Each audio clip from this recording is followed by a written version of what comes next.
So my biggest debate here is, do I pull the cab so I can get to all that stuff is right back up in there. And if I pull the cab, I am thinking about going ahead and doing a turbo upgrade. It's already got the five position sensor. The fuel system's been done. They changed this line right here that comes by the turbo. It's already got Sinister diesels, EGT or EGR, whichever one, of block off plates for this piece here. But Sinister Fab also makes a billet piece that replaces all this.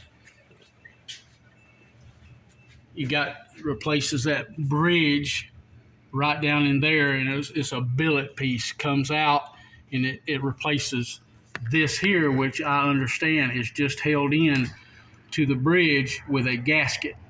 And understand that will be the next thing to give me a trouble as soon as I get it put back together, just sort of Murphy's Law type thing. So it's a one-piece deal all the way out to a tube, and then the tube will come all the way down and replace all of this with a coupling to that pipe. So that may be an at least deal that I do. I can do that without pulling the cab. That won't be that big of a deal. But that back there, I've been PB blasting the bolts. Hopefully when I go to try to get them out, they will come out without breaking. That's the biggest thing. I'll take them covers off the turbo. The turbo is tight. There's no slop in the wheel. The only reason to replace it would be for an upgrade. I mean, I wouldn't go back with the same size if I'm going to fool with it. So I may just clean that up and do the billet bridge and be done with it. We'll just have to see how that goes. I'd rather put the money in the Chevy II, but it is what it is. So, and an update on the Chevy II. They are having a streetcar event at Cottonwood, Alabama this weekend. We've been working on the car, put some baffles in the valve covers, and believe it or not, this is the second time this happened. It's a different group putting on this streetcar shootout at a different track.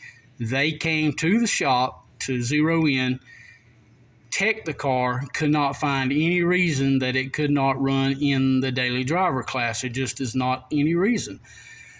But now they're telling us that I guess they're having to let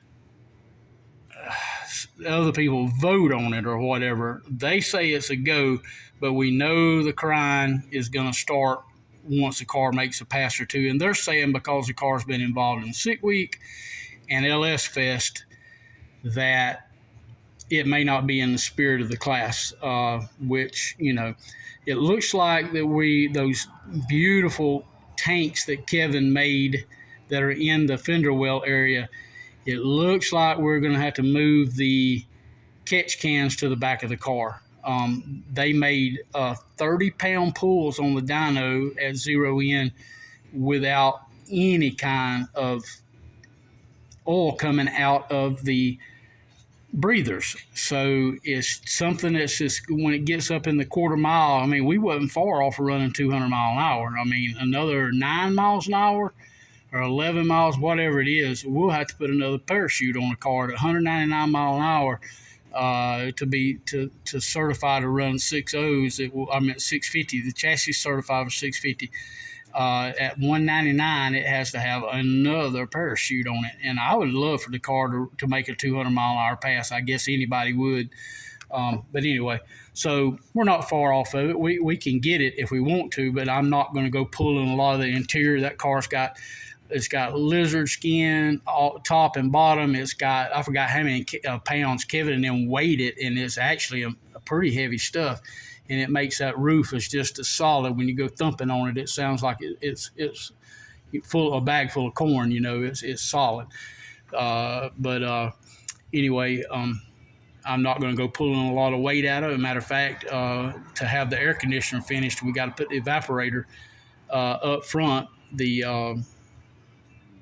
Everything else is there, just the lines and the evaporator front, and put Freon in it, and we'll have the air conditioner. And we by the time we go to street and yeet, we want to have the heater working, so we're going to go ahead and get everything going at one time. Might as well. So we're going to actually adding weight to the car, and ain't planning on, and the back seats, getting them back in it, and we're probably going to put some carbon fiber door panels in it, just because. May not, I may go ahead and have some upholstery ones put in it, but either way, it's the car weighs over 3,000 pounds, just a little. I think it was 31 or 32 something or another. With me in it and full fuel, we haven't even weighed that yet, but it would be interesting to know how fast the car is going, and with how much weight. I think that would be another point that just highlights what a good job that Kevin and all